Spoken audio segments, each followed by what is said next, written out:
A imprensa não teve, digamos, parte dela não conseguiu ser mais moderada, ou pelo menos mais objetiva, ou ela embarcou mesmo nessa histeria? Quer dizer, a sutileza da esquerda brasileira, da esquerda intelectual, era muito camuflada. Nós estamos falando de um momento, enfim, de censura severíssima, de perseguições e de atuação da polícia. E de muitos jornalistas exilados também. Muitos jornalistas exilados, então é um momento de um certo convite ao silêncio, não é? Mas, evidentemente, isto vai ter reações depois bastante importantes. Nós temos, em 1940, já, então, o Érico Veríssimo publicando Saga, que é a história baseada no diário de um soldado gaúcho que vai... É uma obra de ficção, mas com fundamentos... Com fundamento, e era o que era possível fazer. Nós temos outras manifestações sutis, como, então, Monteiro Lobato na cadeia, traduzindo para o português Por Quem os Sinos Dobram, ou seja, uma obra de ficção de um autor Hemingway americano. Essas coisas passavam, não é? E temos também a geração de poemas e poemas que circulavam um tanto clandestinamente por aí, até que nós conseguimos mais tarde já alguns poemas de Bandeira, principalmente. Manuel Bandeira? Bandeira tem alguns poemas bastante claros.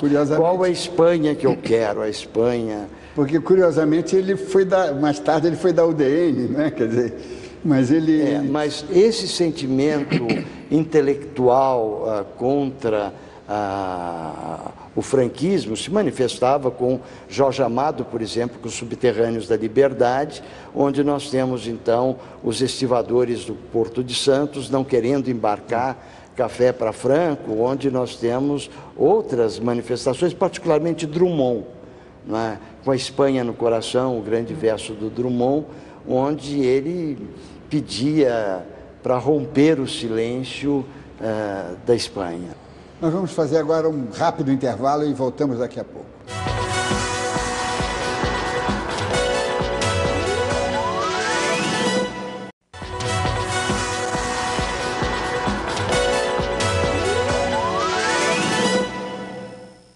A luta contra o fascismo que avançava sobre a Espanha inquietava pensadores e escritores de todo o mundo. Muitos já previam que aquele conflito seria apenas o primeiro ato de algo bem maior, um sinal claro de que a paz mundial estava seriamente ameaçada. A união do generalíssimo Franco com expoentes do fascismo mundial, como Mussolini e Hitler, fez com que vários escritores abraçassem a causa republicana. Do fronte espanhol surgiram importantes obras literárias sobre a Guerra Civil. George Orwell, o famoso autor do romance 1984, trabalhou como correspondente de guerra, atuou em milícias republicanas e foi um dos que mais produziu textos. O francês André Malraux também foi além de seus talentos literários. Fez parte de uma esquadrilha republicana e participou de algumas operações aéreas.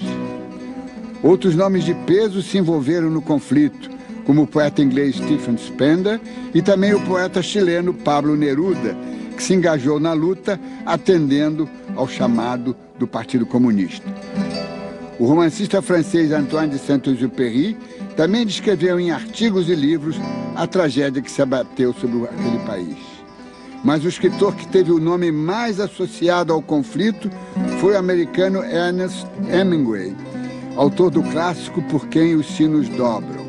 O romance, publicado no final de 1940, ficou ainda mais famoso depois que ganhou uma versão nos cinemas, estrelada por Gary Cooper e Ingrid Bergman. Quanto tempo nós ainda temos? Uma vida, Maria.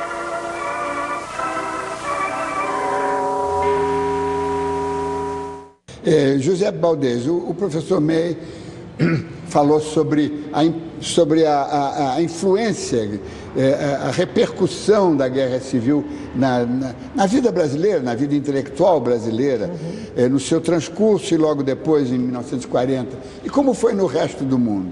Bom, na verdade, eu diria que foi a primeira guerra midiática da história. Estamos falando da década de 30, quando o cinema já era cinema sonoro, em que antes da projeção dos filmes havia um pequeno documentário, noticiário de 5 a 10 minutos, com as imagens do que estava acontecendo no mundo.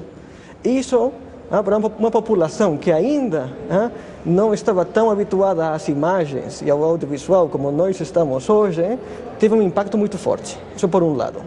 Por outro lado, foi uma guerra muito poética. Se falou às vezes que foi a última grande guerra romântica da história. E realmente eu conheço poucas guerras em que tanto romancista, poeta, dramaturgo, ensaísta tenha pegado um fuzil e tenha ido lutar no front contra o inimigo da hora. E em terceiro lugar, um fator geoestratégico muito importante foi que os dois aliados naturais e previsíveis da Segunda República Espanhola, que eram a Grã-Bretanha e a França, deram as costas ao governo republicano e criaram um fantasma chamado Comitê de Não Intervenção, que em definitiva só servia para não intervir na Espanha e permitir que Hitler e Mussolini mandassem tropas e mandassem armas. Consequentemente, houve um grupo importante de voluntários, alguns deles desempregados. Temos que pensar que estamos na conjuntura da Grande Depressão da década de 30, consequência de 29. Consequência de 29, um momento em que o liberalismo, já seja político, já seja econômico, estava claramente em crise e que parecia que as alternativas passavam ou pelo totalitarismo nazi-fascista ou pelo totalitarismo soviético-stalinista. Muitos jovens, na faixa dos 20 anos, decidiram viajar para a Espanha e se juntarem à causa republicana. E aquilo foi o embrião das Brigadas Internacionais, que tiveram nomes tão chamativos como a Garibaldi, no caso dos italianos, ou a Lincoln, no caso dos norte-americanos. 30 mil brigadistas? 30 mil brigadistas.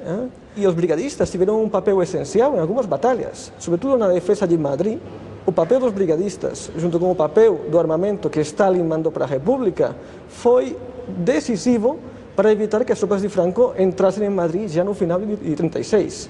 Então, isso faz com que a Guerra Civil Espanhola ainda hoje mantenha uma aura de romantismo, de poesia, de luta pela liberdade, de idealismo, que depois nós historiadores, quando nos debruçamos na realidade, encontramos uma realidade muito mais mesquinha.